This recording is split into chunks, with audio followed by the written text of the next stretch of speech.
real, and that could be a reason why maybe a lot of women are contracting HIV. They're like, well, that's a gay thing. I'm not doing that. I'm straight. I got a boyfriend. What's going on, everybody? My name is Julian Rodriguez, and these are the hosts of the Queer Millennial. Hi, I'm Prince Derek Dahl. And I'm James. And on today's episode, we are talking about the lovely, the most infamous pill on this planet. Xanax. No? No. Percocet? PrEP. Oh.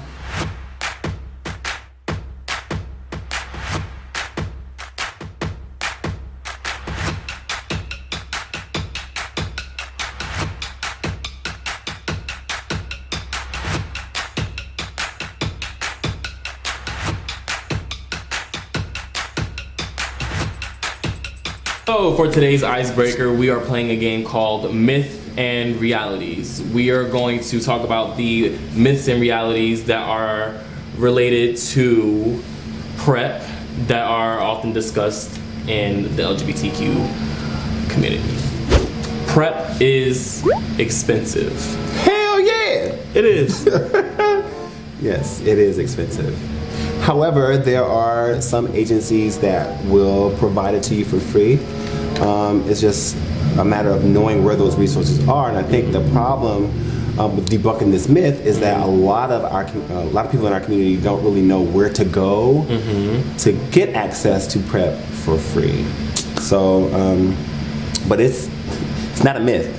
PrEP is expensive. It's very factual. That is. It's very. Like how much is it? It's for $7,200. $7,200. Yeah. But in other countries, it's $14. Right. Okay. But move to Australia if you want to have. And the fact that people are capitalizing off of, a sickness that a lot of people deal with, and probably some people, especially within the community, don't have the resources to afford it at that face value. But it's about who has the money, who has the means to have access to these things. And so when you have something like PrEP or Truvada on the market and it's an exorbitant rate, you have to look at which communities are affected by HIV/AIDS most, and you also have to look at what is the poverty level in these particular communities. Do they really have access to this, or is this something that's available for those who are more affluent, right? Or more privileged. So the next one is PrEP is an excuse to have condomless sex. I feel some people who are looking at it as like a magic cloak to cover everything up and who are really ill-informed on what PrEP actually does. It doesn't protect you from contracting gonorrhea, syphilis, herpes, hepatitis, trichomoniasis, any of The list goes on. Yeah. So it's like a lot of people who use it, a lot of people do use it as an excuse. I guess they're in denial of the fact that it's just only that one thing that it protects them from. I always have to remind people it's PrEP plus. It's not just PrEP by itself. It's not this magic pill.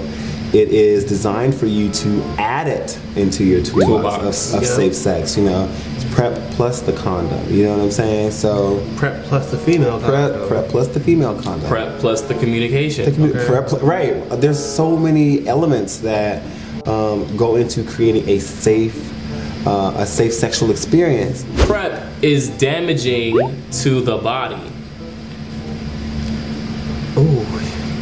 Well, there have been reports Dun dun dun. that there have been reactions to being on PrEP for a certain amount of time, whether it's, I believe it's diminished kidney function and also bone density loss.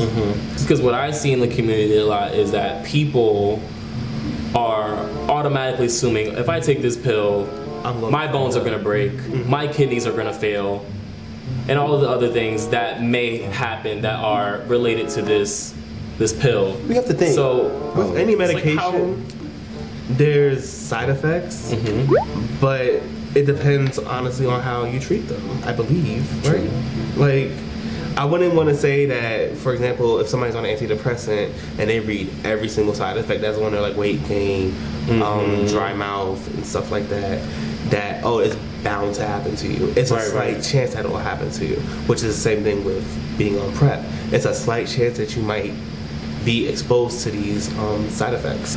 I think that in our community, when it comes to the topic of HIV/AIDS, whether it's for prevention, treatment, or how it affects the community, we've been prone to go straight to worst case scenario. And so when you have, reports coming that, okay, well, this is a pill that is supposed to help you not get HIV when you're HIV negative, but these are the effects that are being reported.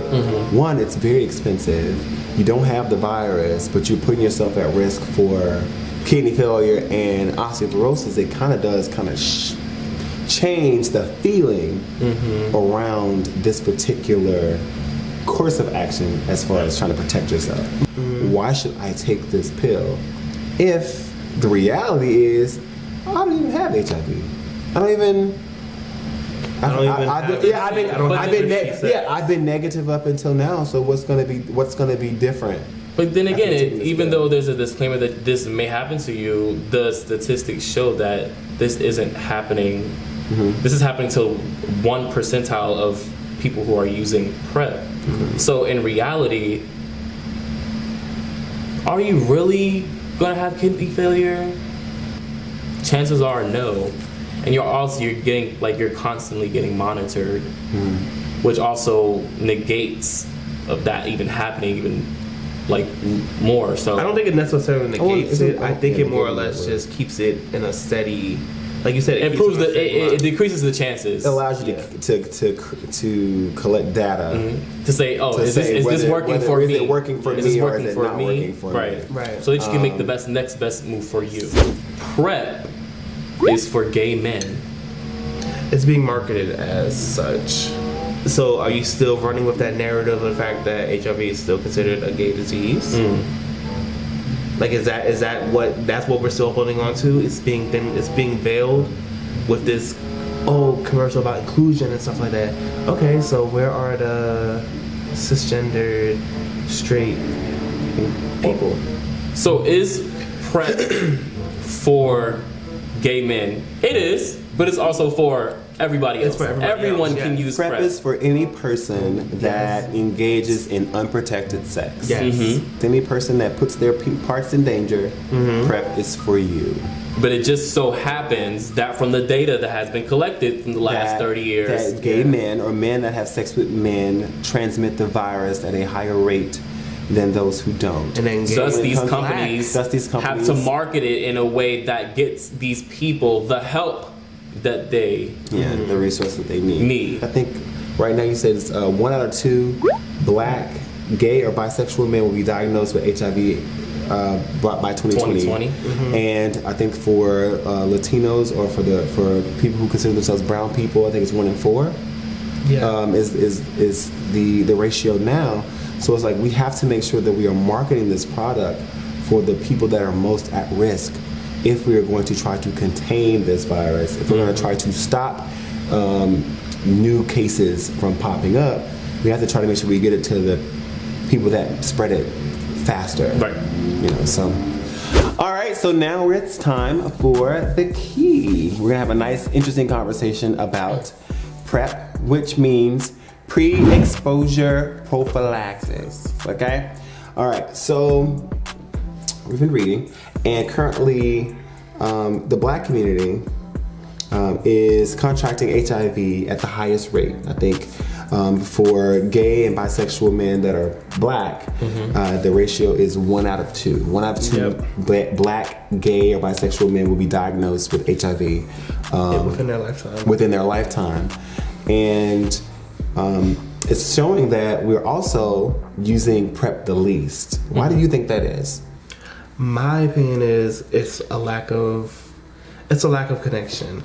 As much as me being a service provider and an educator in the field, I can give you all the information that you need to understand what PrEP is, where did it originate from, how does it help your sex life, it is not necessarily a pill that's gonna detract from your sex life, but it can make it a little bit more safe. Right.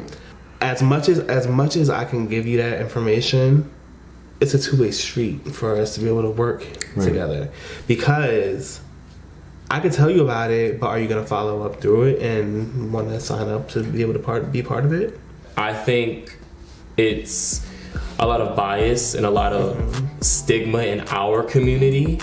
I think a lot of us judge people who want to make the decision to empower themselves and get on PrEP to stop, from catching the virus. I think there's a lot of judgment because there's a lot of assumptions. That, oh, you're on PrEP, which may or may not be the case, but if you're on PrEP, you're automatically not using condoms. I don't trust you. Right. You got some other shit going on.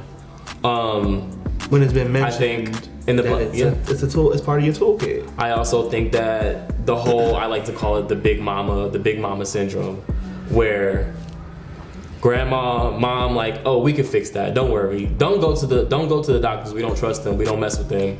They don't got nothing that you can fix. I got it. That's real. That's real. Like they always, grandma always got the remedy for something. Robitussin. Yeah. Castor oil and black seed oil. Yeah, they got the Robitussin.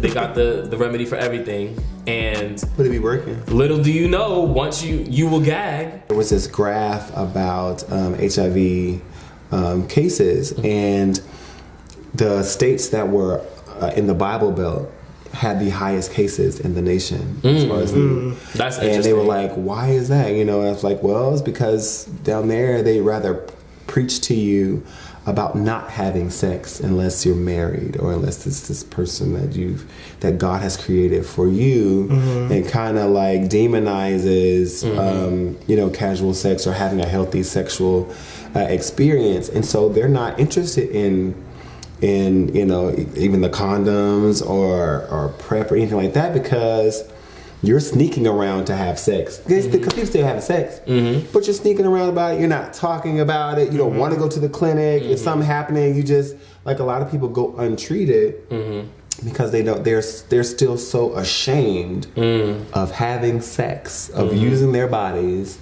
how they want to use them. And so I feel like that's a barrier for some people. So when you talk about the black community and why we don't use PrEP, I think that for a majority of us, even though we're a minority in this country, a majority of us have been raised into a belief system that sex is nasty, that sex outside of marriage or sex outside of heterosexual reproductive leading sex is wrong.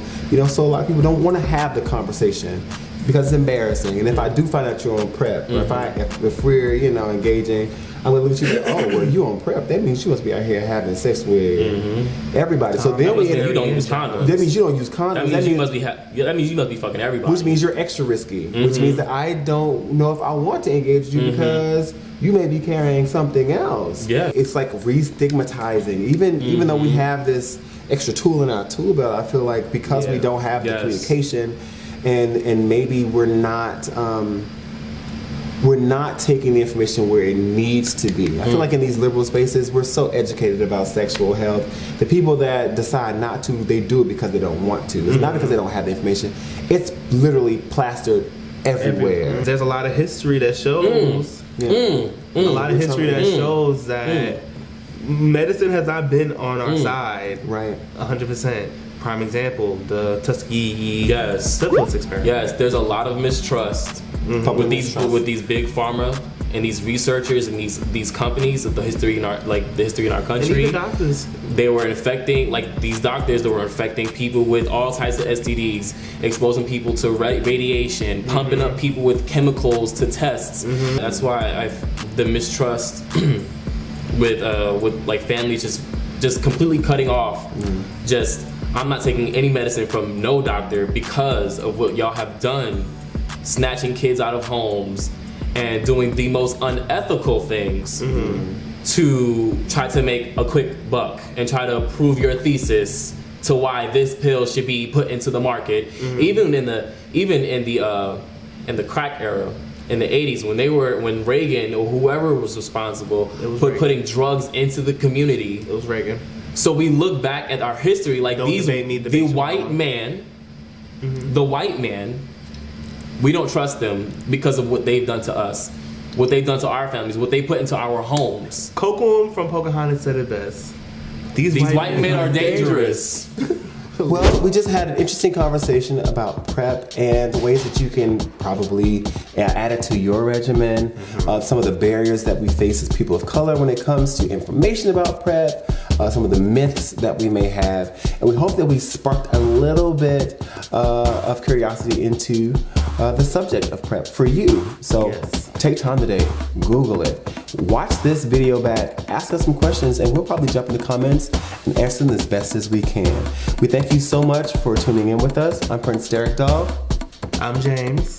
And I'm Jules. And this is The Key. Thank you so much for watching. Make sure you subscribe, follow us on Instagram, Facebook, and Twitter, and we'll see you next time. Bye. Bye.